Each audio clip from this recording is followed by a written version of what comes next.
Greetings YouTube and welcome to my latest knife review. Today we're looking at a Vortek VT500 BSL, which I believe refers to the tactical black scales.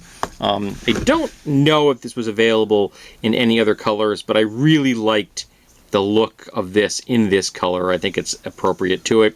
So that's what I got it in. One of the first things you're going to notice is first the scale is just wonderfully machined. It has these sculptures here, which give you a nice play in the light. This is sculpted here. This is a smoother texture than in here, so you have a contrast. And because of this in here, it is relatively aggressive, not overly aggressive. But because of that, you can get it in and out of your pocket without any difficulty. And when you're holding it, you're not really holding much of that. It's actually fairly far in there, so you're not really noticing it. You've got a lot of smoother spots for your hand. It's a very linear knife, and I don't mind that. I think it's kind of cool looking. It has a very interesting deep pocket carry clip, which actually functions as a deep pocket carry clip, and it has that ball, that almost like 1950s flying saucer vibe. And I own two knives that have that same click design, and I like it. The knives are from different companies. I question that. I'm really questioning whether the knives that I own that has a similar pocket clip actually comes from out of the same building. I say this as a person that works in manufacturing, and I can tell you that sometimes parts come out of the same molds and get sold under different names. This is obviously a flipper. It has some nice centering. It is overall has a very sleek, almost executive kind of a look to it. And let's get this out of the way, and then we're going to deploy it, and it snaps out wonderfully. We got a little Vortek on here. Do we have a part number on this puppy? Nope, we just says 8CR13 MOV steel, which is a downside. D2 has become almost standard on a lot of lower priced point knives, and I'm kind of disappointed that it is not a D2 steel.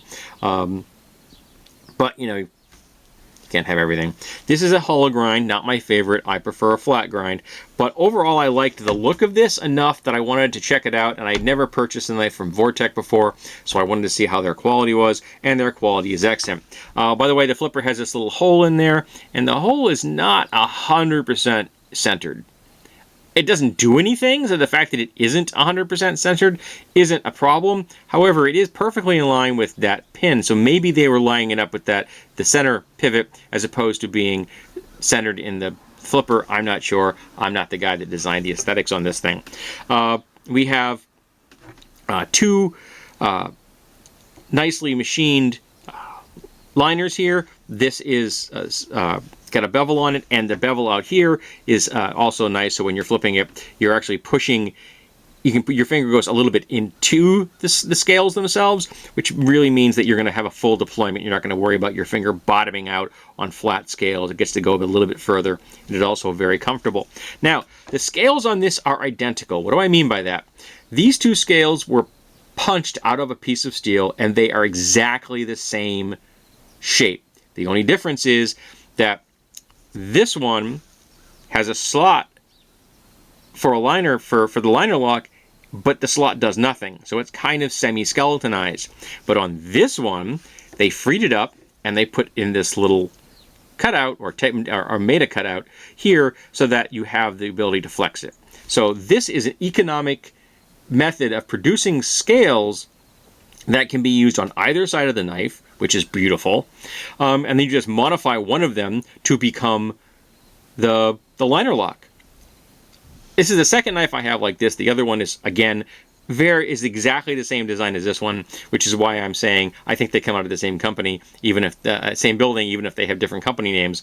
And I can't figure out why everybody isn't doing this. There is no reason that you could not make every single liner out there in the world just like this.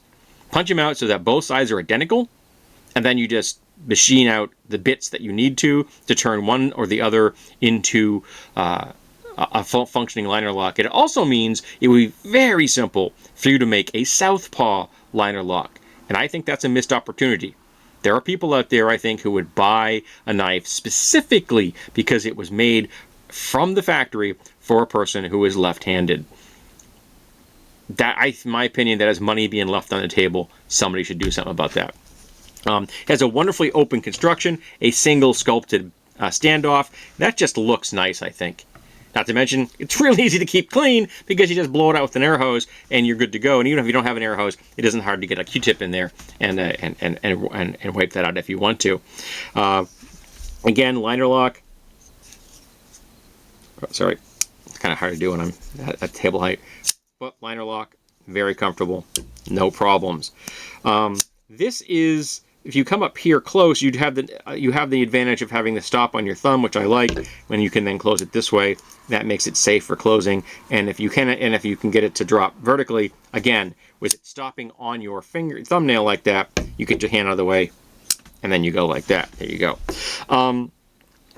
Overall, it's a solid design. Has a nice feel to it. It's a sense of solidity to it, but it's not overly heavy because of this construction.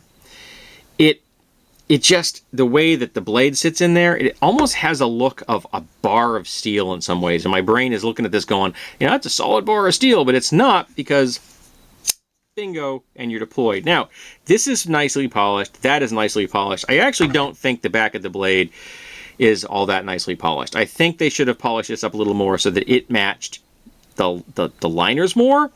But maybe that was an aesthetic choice because the contrast between this and this is notable. So maybe they meant to have that contrast there. I don't know. But I think they should have at least made this to have the same finish as that, even if they didn't match this and this. It's a very minor quibble. Maybe they missed a step. Maybe it wasn't intentional. I don't know, and I'm never going to know.